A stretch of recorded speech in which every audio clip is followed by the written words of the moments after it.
that your purpose in life is really about realizing yourself. So I've been in the higher education space now for about 10 years, working with young people. And I think the whole interest around well-being really began with my conversations with these young people that I work with. The conversations that I've been having with them sort of led me into this space to look at what is it that we can do with young people to build their resilience, build their ability to cope with what's happening, but also to co-create a different future.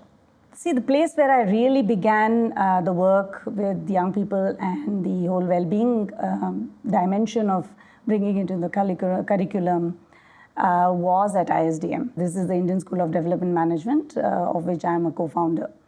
And a lot of the young people that we were sort of working with and educating are young people who would be going into the social development space. And you encounter a lot of pain. One can either wallow in that pain, or you have to step up and start saying, what is it that I can do to bring change? I think those conversations really led to a conversation around the inner exploration. A lot of the questions we really ask are about who am I, what am I doing on Mother Earth, what's my journey about, and really is it possible to do all this massive work without doing inner work? I don't think it's possible.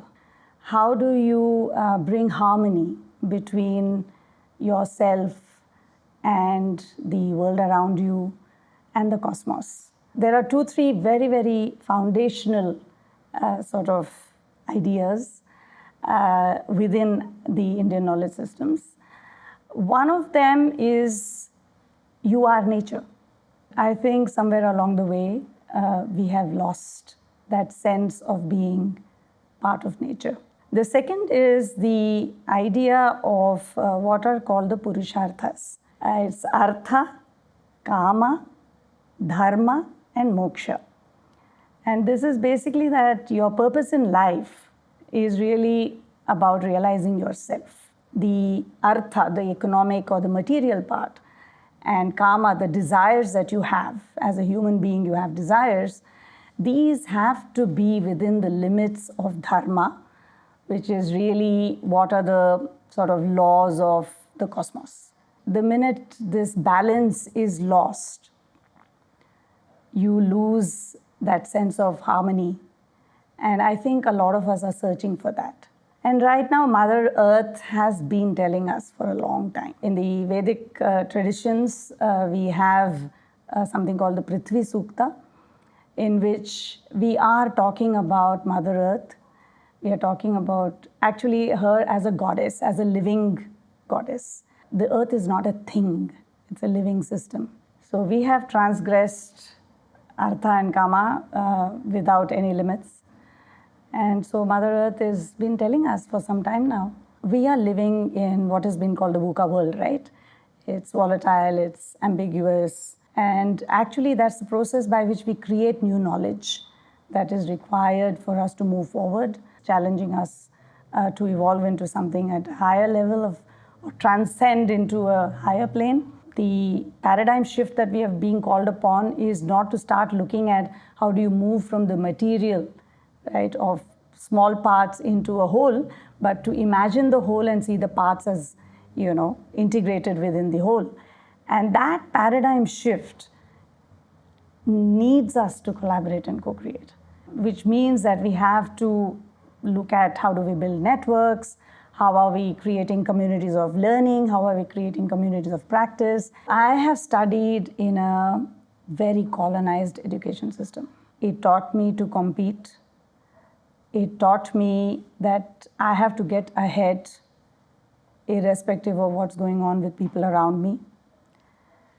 And the system is that way. This sense of scarcity that's been created by this competition, right? It's actually an artificial thing. The second is to integrate a lot of connection with nature. I think the word resource, that Mother Earth is a resource that provides us with so many resources. I think that the language that we use needs to change. The third is to look at well-being in a very holistic way. A lot of the practice we do today is focused on physical well-being. I think the need to look at this in a more integrated, holistic way. What kind of practice can we include in school curricula? And the other is that with meditation, there are mantras. It's a recitation of something very sacred, which helps you to bring focus. We have a tradition of lighting the lamp. Every home has a sacred space, right, which is where we embody what are called murtis. And just lighting the lamp every day in that sacred space helps you to remind yourself about this deep connect with the universal consciousness, and that every individual is a manifestation of that universal consciousness. Then you come back into your everyday world, it is like an offering to the universe. And so that act of lighting the lamp every day is a reminder of you being part of a whole. First of all, I'm very grateful that I had this opportunity, because there are amazing people at the summit.